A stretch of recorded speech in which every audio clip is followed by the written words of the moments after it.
sentence from her mother would change everything I believed about friendship, family, and the quiet pain people hide behind their smiles. That night, when her mother looked at me with exhausted eyes and softly said, "Stay tonight," I felt something was terribly wrong. I didn't know I was about to become part of a story that would stay with me for the rest of my life. If you believe kindness and second chances can change lives, please like this story, share it with someone you care about, leave a comment about a moment when someone showed you unexpected kindness, and subscribe for more emotional stories that remind us of the power of compassion. The party had started like every other end-of-semester celebration. Loud music echoed through the rented house, people laughed over cheap drinks, and everyone pretended life was much simpler than it really was. I had never enjoyed parties much, but my best friend, Emma, insisted I come because she said college memories were made on nights like these. She was usually the happiest person in any room, always making strangers feel like old friends. But that night something felt different. Her smile looked forced, and every time I glanced toward her, she seemed to be reaching for another drink. I tried convincing her to slow down, but she only laughed and promised she was fine. It wasn't long before she could barely stand. While everyone else continued dancing, I realized nobody else was paying attention to her anymore. The same people cheering her on an hour earlier were now too busy enjoying themselves to notice she was falling apart. I helped her outside into the cool night air, wrapped my jacket around her shoulders, and called a ride. The drive across town was silent except for her quiet breathing. Streetlights flashed across the windows while rain began tapping softly against the glass. She leaned against my shoulder like a little girl exhausted after crying herself to sleep. Somewhere during that ride, she whispered a single word that almost broke me. She quietly said, "Sorry." I didn't know what she was apologizing for, but it sounded heavier than anything alcohol could explain. When we arrived at her house, the porch light was already on. Her mother opened the door before I could even knock. She looked relieved and terrified at the same time.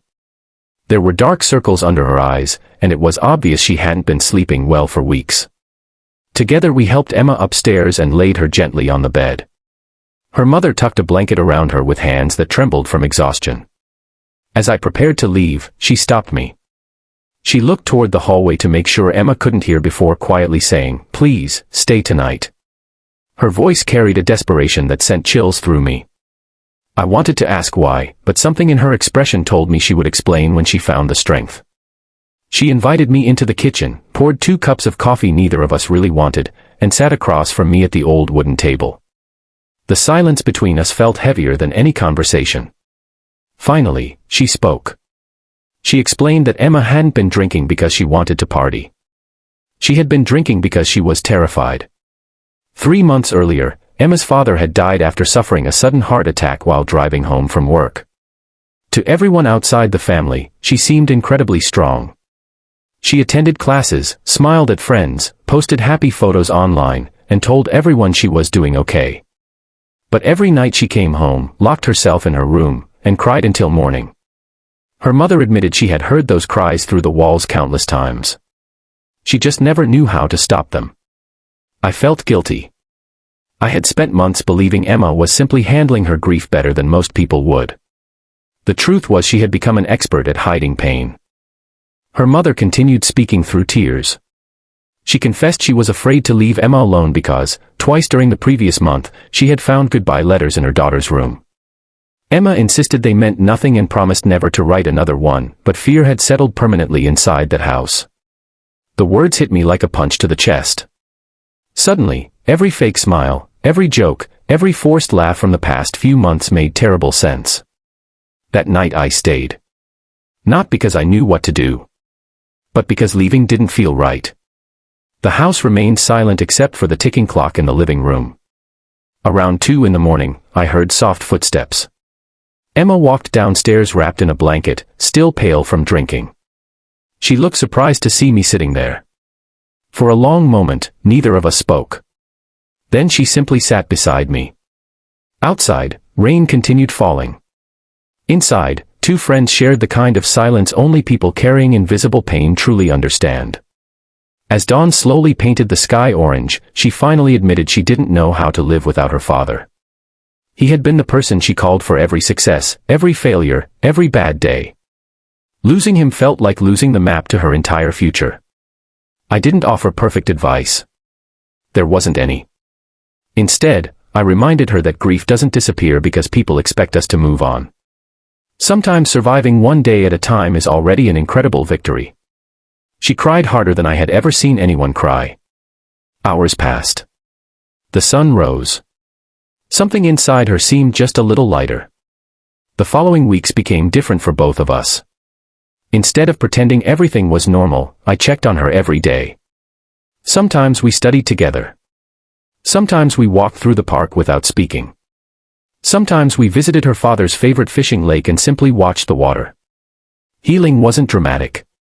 It happened in tiny moments. A genuine smile replacing a fake one. One full night's sleep after months of nightmares.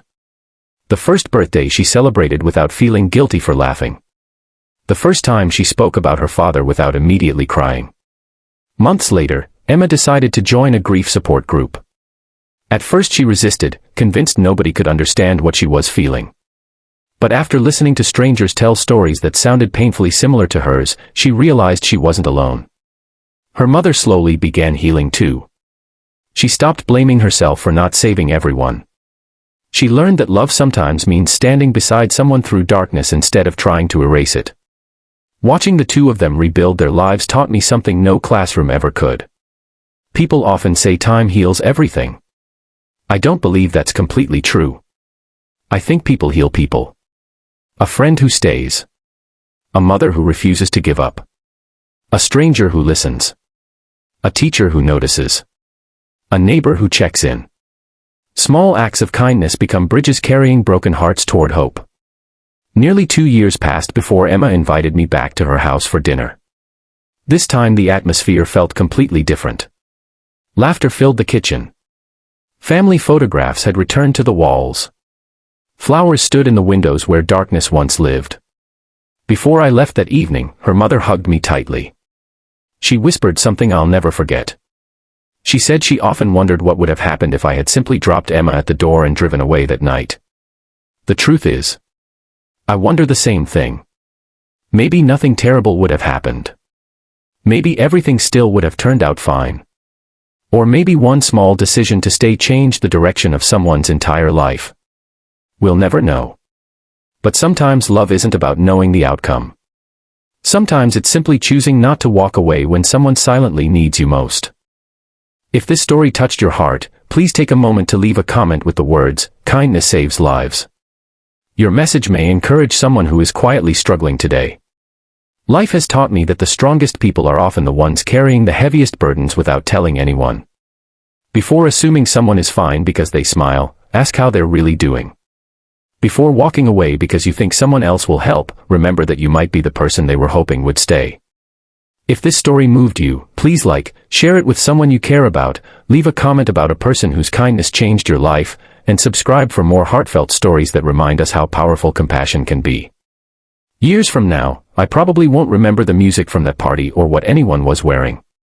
But I will always remember the quiet house, the rain outside the window, and one exhausted mother whose simple request changed everything. Stay tonight. Sometimes the smallest sentence becomes the beginning of someone's second chance.